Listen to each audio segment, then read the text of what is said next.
Okay, so we need to shift a little bit in terms of this, because you guys need to get to work in a little bit, and I need to go change a diaper, to be perfectly blunt. I have to go take care of my daughter and give her more snacks.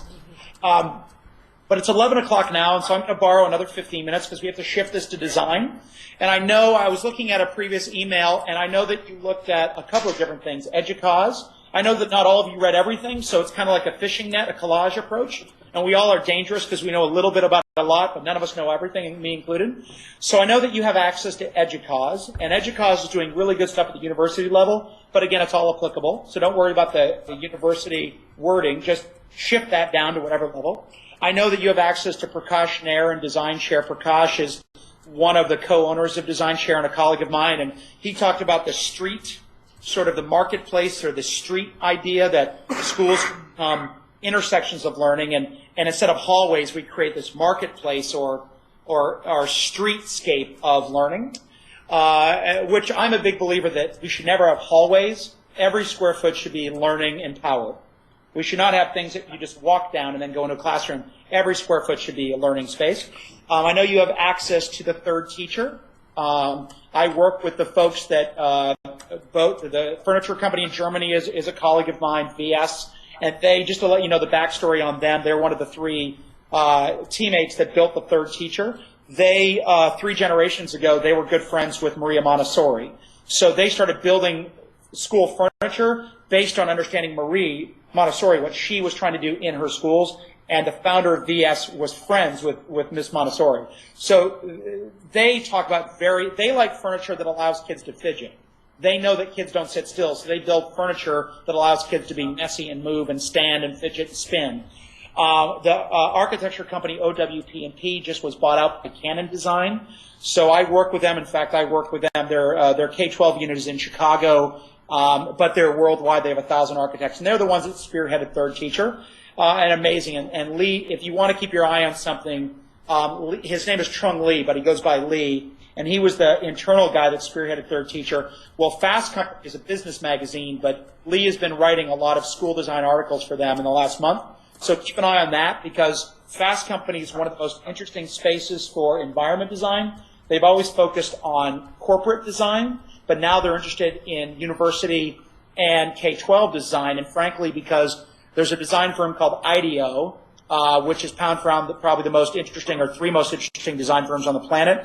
And they partnered with Stanford to redesign their business and architecture programs to call it the D School, D as in dog or David, like a business school being a B school.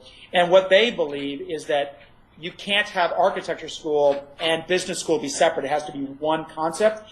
And what's interesting about them is they are redesigning K-12 schools. So it's all this big incestuous circle of business people, tech people, our school architect working together to serve you guys in schools. So I would keep an eye on IDEO, Stanford's D School, and Fast Company as of late, because they're doing really nimble, agile stuff that's very applicable, even if it's expensive, and even if it has the word business tagged to it.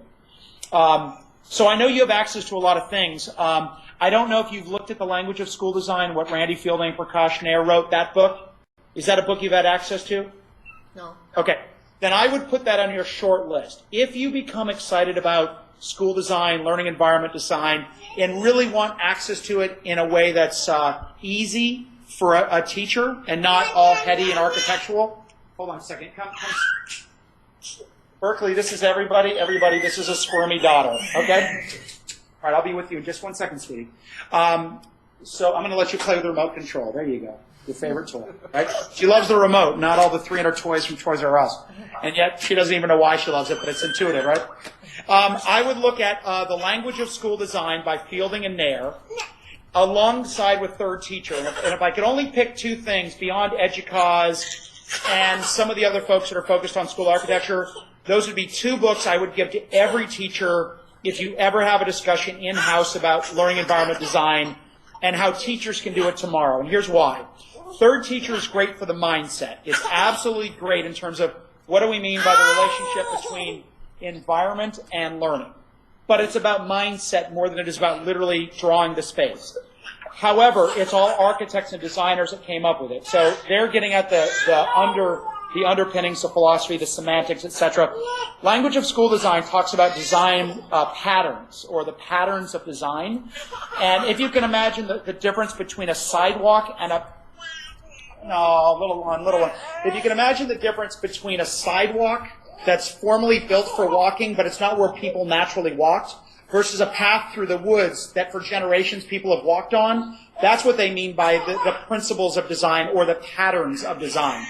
And the nice thing about the language of school design is it's very accessible language, because it's things like, what's the relationship between daylight learning? What's the relationship between spaces that are flexible? So I would look at those.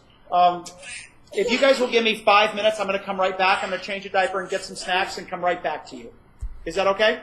Sounds good. All right, so if you want to Google, so to speak, Fielding Nair, Language of School Design, you can find it through Amazon, you can find it through Design Share or Google. I'll come back in a few minutes and I'll talk to you. We can talk about the challenge that will get you guys designing over the next day that gives us some things to respond to later in the day. So I'll be right back.